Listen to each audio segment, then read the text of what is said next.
What's going on, Workforce? Brian here, and it's time for another episode of Community Feedback, this one focusing around your thoughts on should you unsub from Final Fantasy XIV with the delay of patch 5.3. Basically, this is going to be a big episode about what are you playing in the meantime. A lot of people are still leveling up their jobs and having a great time with the current version of Final Fantasy XIV, and several have decided to kind of just either let their sub expire or they're just waiting for a date. Honestly, I think overall, from my perspective, and then from, I guess, a good summary of some of the comments we're about to dive into, is that having a release date is a really relief, because that gives them the ability to kind of, whether they want to really farm those Mog tomes or just kind of ease back and just enjoy the ride. I think having that date is just kind of that mental sense of, okay, that's the date, that's when I'm going to be ready to go, as opposed to it could happen any day and I'm trying to get as much done as possible. Now, before we dive into your comments, I do want to just give a slight update on the status of Chris. He has been very, very sick for the last couple of weeks. He tested negative for COVID, and so actually did my brother, but their symptoms and everything is pretty much spot on with what I experienced, I think, back in April, that knocked me out for almost 3 weeks entirely. So keep him in your thoughts and your prayers, or whatever you decide to do with that, but I hope that he's feeling much better. We've been talking occasionally, and there was one awesome conversation we had just going about Final Fantasy XIVR, but beyond just that, it wore him out. Like, just having a conversation with him for a little bit, like, did fatigue him, and I remember that so badly. So guys, hopefully you're being safe, that you're staying safe, and that your loved ones are safe. I know here in Texas, it's just getting a little bit crazy. So anyway, that's just what I wanted to share. And now let's have some fun, because I think this is what you guys came into this video for, is to dive into what you guys think. Now, our first comment's coming from Magu the Machine. We're looking at our channel member comments here, and Magu, thank you so much for the support. But Magu says, while I'm taking a semi-break right now, I'm doing Savage with some guild members 2 times a week, and the rest of the time I'm playing Forza Horizon 4.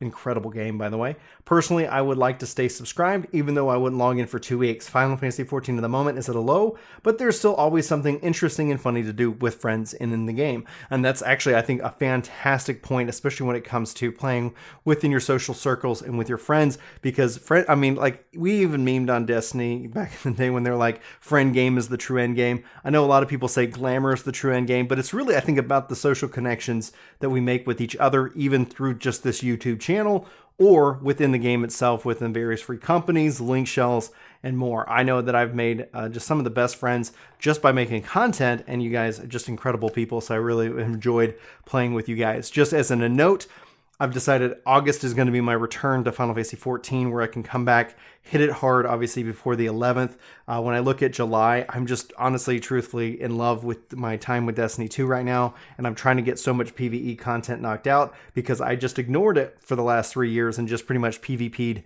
in Destiny 2. So if you guys are interested in my Destiny content, check the Ginger Prime link in the description. That's where I'm posting Destiny and action RPG content. So if you're like, hey, Phantasy Star, Destiny, hell, even Minecraft Dungeons, or even Torchlight 3, if you guys want to check out that content, you know what to do. Follow the link if you want. Otherwise, no worries. All right, so let's go ahead and say Reversi here. Reversi. Honestly, you are maxed out. Honestly, if you're maxed out of all content and don't have the disposable income to keep subbing, then you unsub. If you're someone like me who still has loads of content to do, stay sub. Have a great day, y'all. I think this is great. You got 41 thumbs up. And Dragon Spheres follows it up and says, agreed, I'm working on my monk and having fun.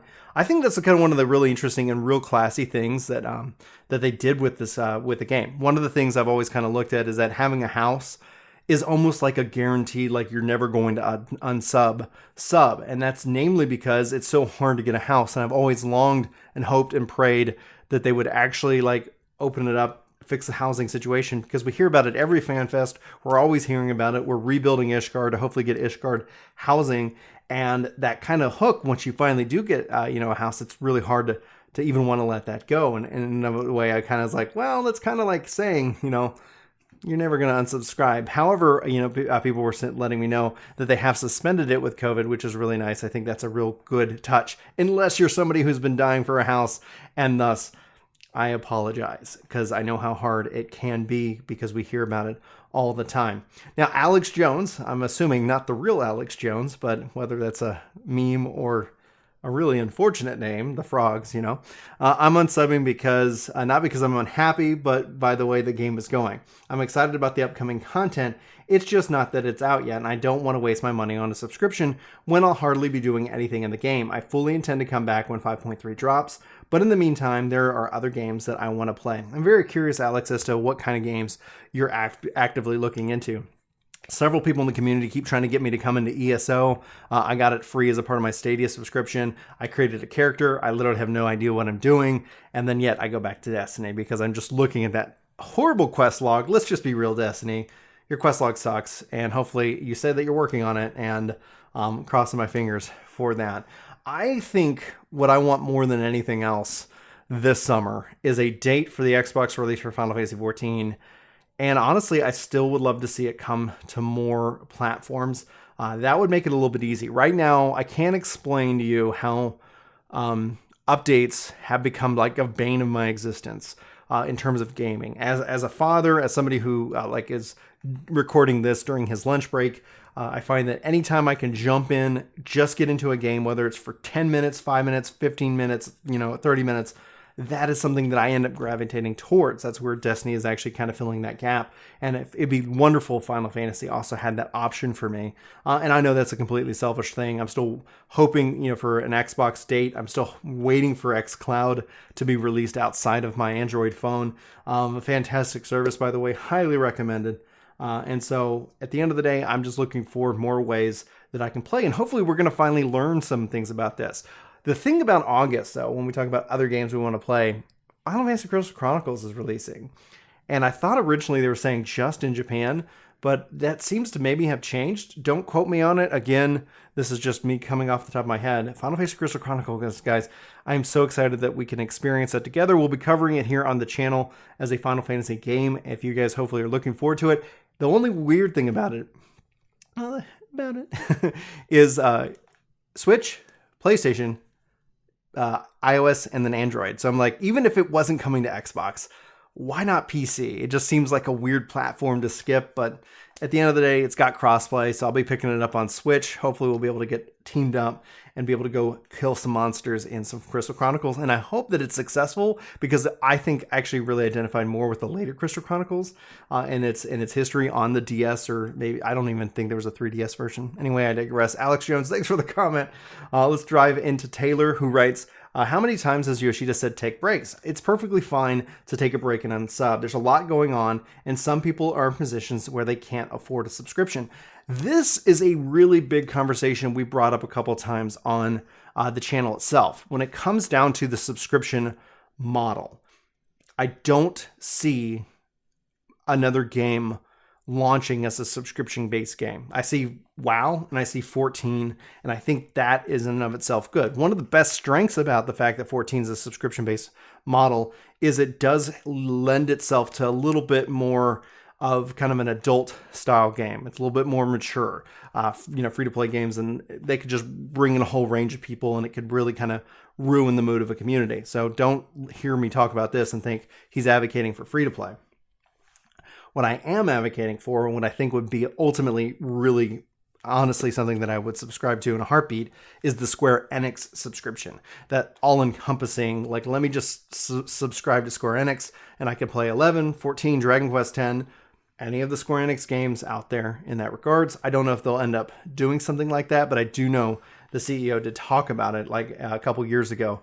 So we'll continue to wait and see. I think that's something where when we talk about going and playing other games and that Yoshi P is encouraging it, how epic would it be to say, yeah, like whether, like from an affordable perspective, like if I'm dedicating this money, I've taken my 14 money and I put it into Final Fantasy XI. It was a very easy thing to do because it's like, okay, I can do one sub. But how many people would try 11? How many people would try these other games if they were already kind of a part of this package? It's just something that's obviously a rolling conversation to be had. I'm very curious as to your thoughts, one way or the other, whether you would like that idea, if that would be valuable to you. It's something that keeps coming up in my mind because as I play more games, like even if I look at Destiny or even ESO, there's not really a subscription, but there's a yearly subscription, kind of like here's your yearly expansion. And I don't think we could see 14 take that level of adjustment based off of where it came into the market and how it's structured right now. It's just something interesting I like to think about. So anyway, yes, Yoshi P says take breaks. And if you're not having fun, you can go definitely find it elsewhere, especially within the Square Enix lineup, especially this year, guys. Like Avengers, really, I was kind of nervous about, but after that event, looks pretty solid. And same thing for Outriders. Both games, talking about Ginger Prime. So anyway, hopefully you guys enjoy my second channel, because it's been a lot of fun to make content for it. Anyway, Dracounguis says, now that I think about it, I think everyone that has housing in Final Fantasy XIV needs to unsubscribe to free up those lands. And that's kind of where I remember seeing this earlier. Yeah, that's where I'm apologizing hands down to you guys right now. That the fact that we have a house, I know I'm currently not using it because I'm not subscribed to the game, but the fact that I also have people who are, a part of our free company keeping that going, but they also turned off the thing because of obviously the COVID crisis in regards to that. But hopefully they get housing just fixed. Just fix it. Like, for me, my vote would be just give everybody an individual plot. It doesn't have to be in a neighborhood. Just give them an instance house that they can go see, play around with, and just have fun and call it a day. Like, I get that the neighborhood thing is pretty cool, but just since its release, it's a hot commodity. Let's just leave it at that. All right. Queiyo says, personally, I'm just at Heavensward, so I still have plenty to do working on get my squadrons level up, so I'm in no rush. It's actually, how are you guys enjoying the squadron system? Totally a question. I've used it once or twice. I've used trusts a couple of times. I would use it more if it was mix and match. Squadrons, trusts, like, I think if I was going to be kind of critical of the game itself, one of the things that I think it could do a better job at, and again, I don't want to sit here and push them into development that's just ridiculous. It makes no sense, because I don't want them to make the game just for me. I just think that it would be really great to see a mix and match system. I think the game serves or caters to different sizes. 1, 4, 8, like 24, 72. Like, those are the kind of the party sizes. It's very difficult to find those mix and match parties. There's no really duo kind of content or trio kind of content. It's like you got to go in that, and that's why we have matchmaking. But obviously we still see lots of drama wrapped around that from time to time, just because of the nature of my philosophy on matchmaking is like, you're rolling the dice. You don't know, you could get somebody amazing, or you could get somebody who sucks, or you could just have an okay experience and you go about your day and then you kind of move on. I don't know. I think that the trust system brings a lot more personality into it. I definitely like the characters more. I like that banter. I feel more connected to the NPCs in the game. I wouldn't mind just being able to bring a friend along that that route for maybe some big AoE pools. Maybe that's just me. Andrew says, even playing casually, the way that the game is set up just doesn't feel fun right now. It's been boring for a while, plus the content still is in August. We needed another update in August or September, to be honest. Well, bad news about September, but I think it really just depends on finding your fun. Like we've seen earlier comments, a common critique or of the I don't have anything to do is like, have you done everything? Like, have you crafted? Have you gathered? Have you maxed out your chocobos? Have you done all, etc. I'm always hesitant. I don't agree with that, because if you're a raider, if you're looking forward to the next ultimate fight, like, unfortunately, you got to wait till the 0.5 patch. I think that they've structured it right. I think the ultimate belongs in the 0.5 patch, but that's just going to have to be where it's structured. Overall, I think the story is going to be great. If you're just in it for the story, it's honestly what we typically see for people who are just into the story. They play the expansion, they unsub, they come back with a 0.5, they get caught up, they do the expansion, they unsub. So they kind of look at like a 4-month period of time where they enjoy Final Fantasy XIV, and then they don't. If you're just playing it for the story month over, or patch over patch, you're probably going to find a lot of downtime in that regard. So I'm just kind of curious as to if anybody's just doing it patch over patch just for the story. And do you sub for 6 months, or do you sub month to month? Let me know. I would be very curious. I'm personally thinking that as I finish up my my battle classes, I've already got crafters done. I'll get gatherers done when I return, because they were really close to being finished anyway. That if I'm just doing it for the story, then yeah, I might just do month to month, play the story, come back, play the story, kind of take a break and play other things. I don't know, just something that I'm toying around with, just the thought that I've had, especially because I really just, enjoy a handful of the jobs, but I do it for you guys. I love all these jobs for you. All right, let's see here. StandAlone Cat says, I was getting burnt out farming Mogtoms and Prey and PvP, so I took a month hiatus. Now that we actually have a projected release date, I don't feel as pressed to farm, and I can spend more time bouncing between the games. I remain subscribed during this said hiatus, however, as Square Enix has been busting their butts trying to bring us the content, and they're the real warriors of light. I can understand that. That's kind of one of the themes that hopefully came across in the unsub video, is that even if you're not playing it and you're still paying it, like as a community, like my sub doesn't really pay the development team, but it's all of our subs together that actually means like meaningful budget, meaningful work. And so that's definitely, if you can, that's something that you should consider doing. For me, I was like, well, I can sub, but I'm not playing 14. I want to play 11, and I just can't justify the cost of doing 2 MMOs at the same time. And that's why I think when we look at just the numbers themselves, I'm very curious to see how the models work for Avengers. I'm very curious to see how, even though Outriders isn't really a games as a service, like, is that going to be something that sells DLC expansions? If it's a success, it looks great. I'm just really excited to see kind of how that develops and goes from there. So Dark Lord 1061 says, I've been playing a year and still not up to date. I am in Shadowbringers now, though, and loving it. So welcome to Shadowbringers. This is probably the best, if not possibly, like, it's honestly the best MMO story that I've experienced. And when I look at it, between Shadowbringers, Final Fantasy Tactics, and 6, like, those three are kind of always pulling, in this, if like almost kind of like, what's the word for Zelda? Triforce of, kind of power in which that they're all kind of vying for. Really just depends on my day and the mood that I'm in, who's my personal favorite. So anyway, I've been playing through Tactics on BlueStacks and been playing through 9. It's been a really good time to actually kind of sit back and play these other games. I tried to get my PlayStation, Randy's PlayStation, to work with the capture card, but I think I definitely needed a new PC with the built-in capture card, because I'm having USB issues, Bluetooth issues. Yay! Computers that age that, slowly start to fail different things. And somebody who actually could, I troubleshoot this stuff, eventually I just give up. And so I think tonight I'm going to move the PlayStation downstairs, and I'm going to enjoy some Final Fantasy VII R. And see if I can't play through it and beat this and just kind of get that off my list so I can talk about it to you guys. All right, so then Darkness PR says, I'm burnt out. TBH, I love the game and I don't have fun doing most of the stuff, but I still sub though. Hopefully you that burnout feeling goes away. I think it's important. We've talked about how to manage burnout on this channel numerous times, that you can't play through the pain. I can get the necessity when it comes down to raiding, like when you are a part of a static that you're like, this is our dedicated time. I can get that kind of pushing through that, but best way forward, find a balance that you can enjoy, especially with your teams and your friends, and let it heal. Like, it's been so weird. This is my first break at this game in 10 years. And I'm to the point where I just want to log in and play. But now that I actually have a date for the game itself, and when I look at kind of my content schedule, we have New World dropping here on the 23rd, which is also the same day as the Xbox thing. Holy smokes. It's going to be, I should just take that day off. All right. PTO request. So, hey, Julie, I'm going to take off the 23rd. Can you approve? Sure thing, Brian.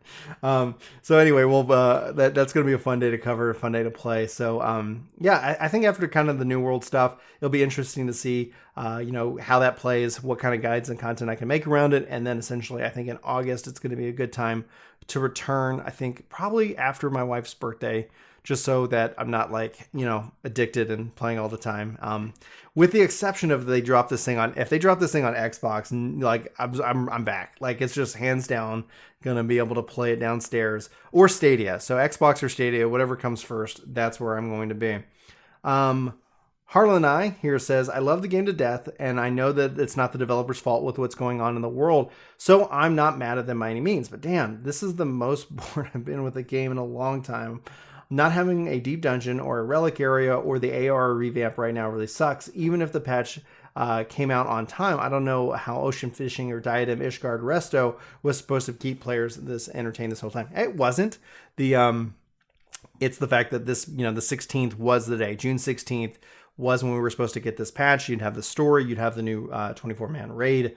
I personally am really excited to see what they do with the exploration content. I hope that from a technological perspective, we can see some some enhancements that I think would be very beneficial overall to the game itself.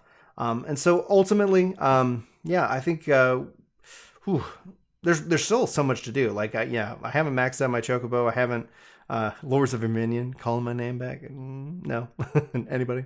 I'm sure there's a fan. I don't want to insult anybody who's just a loving of it. If you love or you hate Verminion and you've made it this part of the video, sound off in the comments below. Anyway, guys, keep Chris in your thoughts and your prayers. Wouldn't mind also that for my brother as well. I've actually set up a schedule over on Twitch if you're still here and hanging out and interested. So I'm going to be trying to be streaming Monday through Thursday mornings, bright and early. Going to be doing some Destiny, going to be doing some Phantasy Star, going to be doing stuff. We'll be doing some Final Fantasy, obviously, when that drops. Mornings seem to work well for me. I'm a morning person, and that way it kind of forces me to go to bed at night as well. So hopefully, if you're enjoying the content here over at Ginger Prime, and you want more of, I guess, this face in your feed, you can check out our Twitch page. Also, I think we're kind of testing out Facebook gaming as a test. I should have a post on that for Ginger Prime because I'm kind of going through the numbers, the growth, the detail, like what is happening. I keep hitting my thumbs. Yeah, you guys rock. I love your faces. Thanks so much for being here. Hopefully you have a great day, and I'll see you next time. Take care. Thanks for watching this video. I hope you enjoyed. This video is sponsored by me. If you guys like podcast and long form content, I hope you check out Ginger Gaming Radio. Link will be in the description of this video below. So if you're still watching this video, thank you, and check out the new channel for more content, and hopefully you enjoy. Thank you.